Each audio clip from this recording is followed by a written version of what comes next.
જામનગરના ભારતીય જનતા પાર્ટીના કોર્પોરેટર સરોજબેન વિરાણી તેમજ જાણીતા એડવોકેટ જેસી વિરાણી પરિવાર દ્વારા ગઈકાલે શુક્રવારે એક પારિવારિક પ્રસંગ દરમિયાન રામ જન્મભૂમિ અયોધ્યા મંદિરના અક્ષત કળશ પૂજનનો એક વિશેષ કાર્યક્રમ પણ યોજવામાં આવ્યો હતો।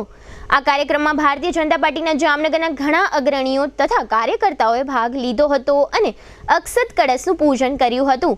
આ કાર્યક્રમમાં પૂર્વ મંત્રીઓ વસુબેન ત્રિવેદી તથા હકુબા જાડેજા, શહેર બીજેપી પ્રમુખ વિમલભાઈ કગથરા તથા સ્ટેન્ડિંગ કમિટી ચેરમેન નિલેશભાઈ કગથરા, કોર્પોરેશનના શાસક જૂથ નેતા આશીષભાઈ જોશી ઉપરાંત બ્રહ્મ સમાજના અગ્રણી નરેન્દ્રભાઈ ત્રિવેદી તેમજ પૂર્વ મેયર સનત મહેતા અને જીટીપીએલ જામનગર ન્યૂઝના મેનેજિંગ એડિટર જયેશભાઈ રૂપારેલિયા વગેરે અગ્રણીઓ ઉપસ્થિત રહ્યા હતા અને અક્ષત કળશ પૂજનના ધર્મોત્સવમાં ભાગ લીધો હતો।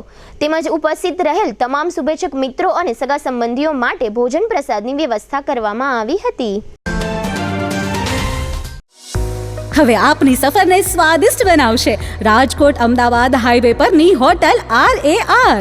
હોટલ RAR માં આપને મળશે અસલ દેશી ઢબથી ચૂલામાં પકાવેલી જગાભાઈ ગોપનાથવાડાની સ્પેશિયલ ગુજરાતી થાળી, પ્યોર પંજાબી થાળી તેમજ બોમ્બે પાઉંભાજી, જય ભવાનીના વડાપાઉં, લખુ બાપાના લાઈવ ઢોકળા, ફેન્સી ઢોસા, શિવ સેન્ડવિચની અનલિમિટેડ સેન્ડવિચ અને વિલિયમ જોન્સના પિઝા। આ ઉપરાંત હોટલ RAR ના પરિસરમાં જ આપને મળશે લોનાવાલાની ફેમસ ચીકી અને 51 રેઇનબો આઈસ્ક્રીમ। સ્વાદિષ્ટ ભોજન અને ટેસ્ટી નાસ્તા માટેનું એક સ્વાદિષ્ટ સરનામું એટલે hotel RAR, Rajkot Ahmedabad national highway, જૂની મોરવાડ, સાયલાથી 8 કિલોમીટર લીંબડી તરફ, તાલુકો ચૂડા, જિલ્લો સુરેન્દ્રનગર।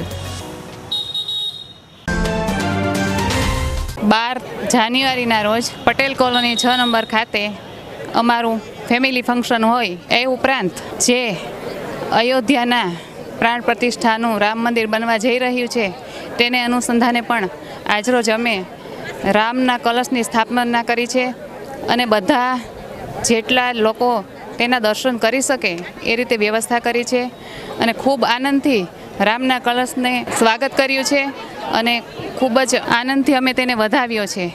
આજે 500 વર્ષના જૂના ઇતિહાસ આપણે જોઈએ છીએ એ ખૂબ જ આપણા વડવાઓએ જે સંઘર્ષ કર્યો છે રામ મંદિર માટે અને આજે રામ મંદિર બનવા જઈ રહ્યું છે જે તે ખૂબ જ સારી વાત છે। તો આ રામ મંદિરના અનુસંધાને લોકોને હું અપીલ કરું છું કે 22 જાન્યુઆરીના રોજ દિવાળી જેવો માહોલ બનાવો, રંગોળી કરો, દીપ પ્રગટાવો અને ખૂબ જ સારી રીતે આનંદથી રામલલ્લાનો ઉત્સવ મનાવો।